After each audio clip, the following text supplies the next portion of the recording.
Assalamualaikum warahmatullahi wabarakatuh.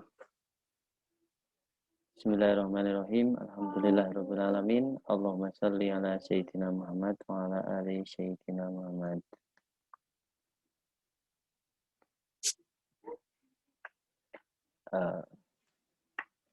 Dari pertemuan ini kita akan mempelajari strategi dakwah Nabi Muhammad SAW di Mekah.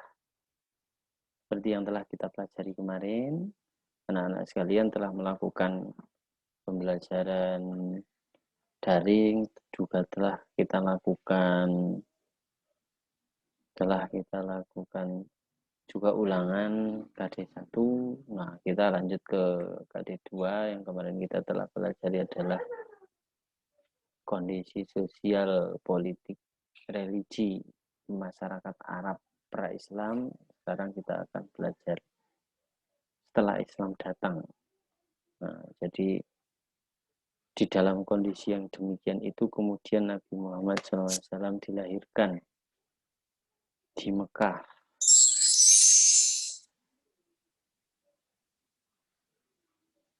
Dan tahun 570 atau ada yang mengatakan 571.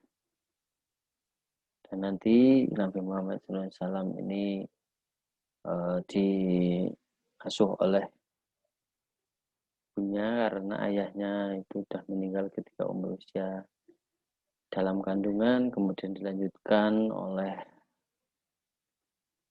eyangnya dan dilanjutkan lagi oleh pamannya yaitu Abu Thalib. Dan pada zaman Abu Thalib ini ketika umur 12 tahun Nabi Muhammad SAW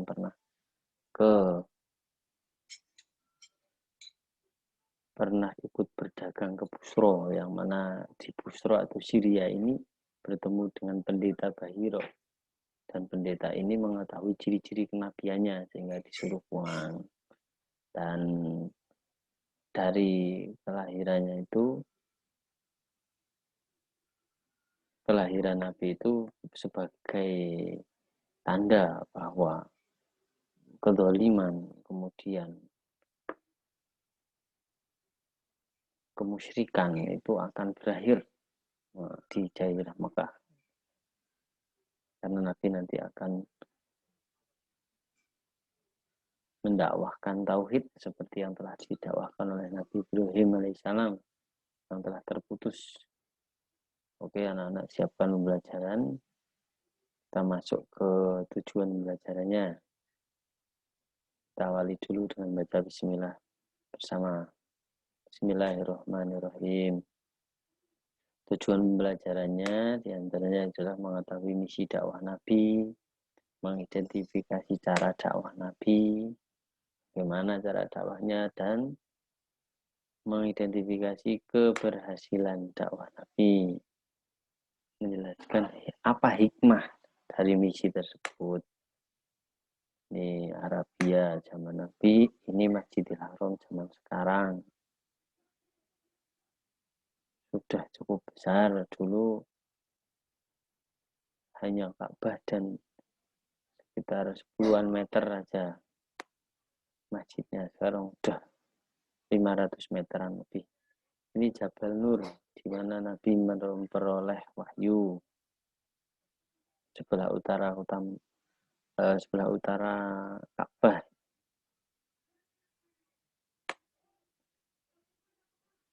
Ini peta konsepnya dakwah Nabi.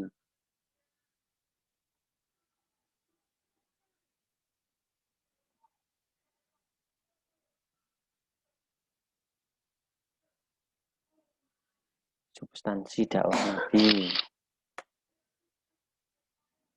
Nah, kita akan bahas kelahirannya dulu. Nabi Muhammad dilahirkan di Mekah, kemudian tadi sudah saya sampaikan. Kita lanjutkan ke masa kerasulan, yaitu semenjak Nabi Muhammad SAW itu ketika umur 40-an, dia sering bertahanus atau beribadah. Bertahanus itu artinya beribadah ke Gua Hiro, yaitu di Jabal Nur, dan kemudian dia akhirnya mendapat wahyu. Surat Al-Alaq ayat 1-5. Dari awal mendapat wahyu tersebut, akhirnya Nabi Muhammad SAW menandai masa awalnya untuk mendakwah. Dakwah yang dilakukannya adalah dakwah secara sembunyi-sembunyi atau sir. Dan orang-orang yang mengikutinya itu orang-orang terdekat. Yang awal-awal adalah istrinya, kemudian sahabatnya yaitu Abu Bakar Siddiq dan Ali bin Abi Thalib yang diasuh oleh beliau, anak pamannya. Mereka semua disebut sebagai as-sabiqunal awalun dan diikuti oleh Utsman bin Affan, Sa'ad bin Zubair dan orang-orang yang awal masuk Islam disebut sebagai as-sabiqunal awalun.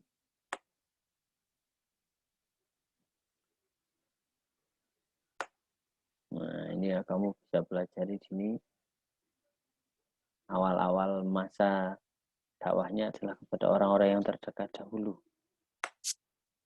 Dilanjutkan dakwah itu para as-sabiqunal awalun, paling tidak kita mengetahui paling tidak ada 12 ini yang tersebut di buku.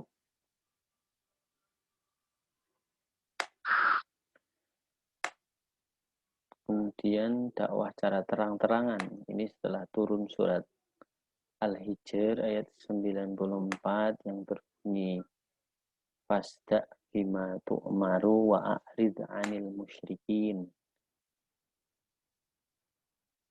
Maka dilakukanlah dakwah terang-terangan. Nabi ke Bukit Sofa mengumpulkan orang-orang dan akhirnya berdakwah di sana.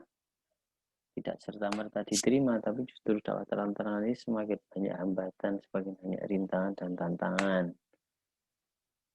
Apalagi semenjak istri Nabi, Siti Khadijah dan pamannya Nabi Abu Thalib sebagai pembesar suku Quraisy dari Bani Hashim meninggal, maka tantangan dari kafir Quraisy semakin keras.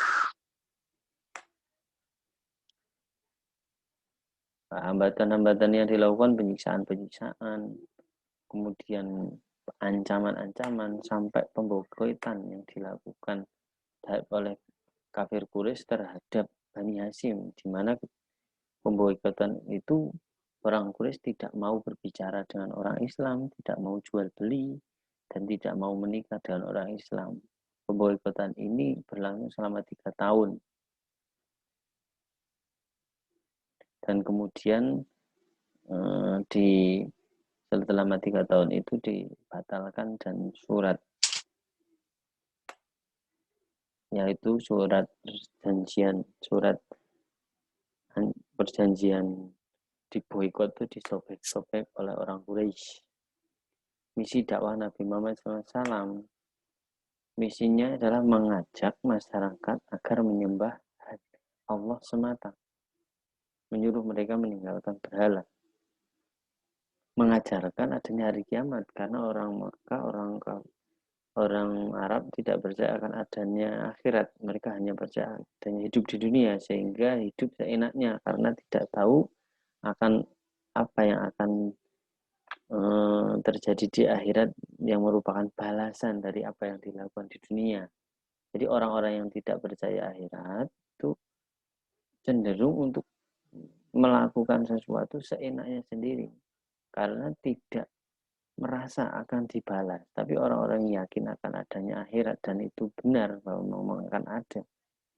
Jika tidak benar, rugi orang-orang yang berbuat baik. Juga untung orang yang berbuat jelek. Tapi benar-benar nanti akan ada akhirat sehingga semua akan dipertanggungjawabkan. Mengajak masyarakat berbuat baik, berakhlak terpuji, kemudian mengangkat harkat martabat manusia, terutama kaum perempuan, budak, dan anak-anak, dan menegakkan keadilan dan persamaan derajat. Hikmah atau ibrah yang bisa kita petik dari dakwah Nabi di Mekah adalah kepribadian Nabi yang sitih, amanat, tabligh, fatonah, dan kegigihannya tidak pantang menyerah dalam setiap ancaman, gangguan, hambatan yang dilakukan oleh kafir Quraisy. Nah, ini yang ketika membela kebenaran, Nabi benar-benar kokoh memperjuangkannya. Tidak ada kata menyerah, walaupun harta, benda, nyawa dikorbankan untuk berdakwah kebenaran. Dan dakwah juga dilakukan dengan cara yang terbaik, ya, dengan tersembunyi-sembunyi, dengan sesuai budaya, sesuai dengan situasi kondisinya. Hal-hal yang perlu diteladani adalah menampilkan sikap terpuji. Jadi kita meniru bagaimana Nabi berdakwah, bagaimana kegigihannya dalam berjuang. Karena kamu masih belajar, ya kegigihanmu dalam belajar, berjuang dengan belajar, jihad bil kolam, dengan bin tolibil ilmi, kamu harus semangat terus belajar. Ini merupakan peneladananmu terhadap Nabi Muhammad SAW dalam perjuangannya. Dan nanti ketika kamu daftar dan menjadi orang yang bermanfaat, nah di sana akan berguna ilmu yang kau pelajari. Dan juga harus mempelajari situasi kondisi dalam berdakwah dan rela berkorban serta bertanggung jawab. Ini mungkin yang bisa disampaikan pada pertemuan kali ini. Untuk tindak lanjut dan tugas-tugas nanti akan kita kirim melalui WA atau melalui media yang lainnya, dan silahkan tingkatkan belajar dari literatur manapun. Kita akhiri dengan bacaan hamdalah, alhamdulillahirabbil alamin. Assalamualaikum warahmatullahi wabarakatuh.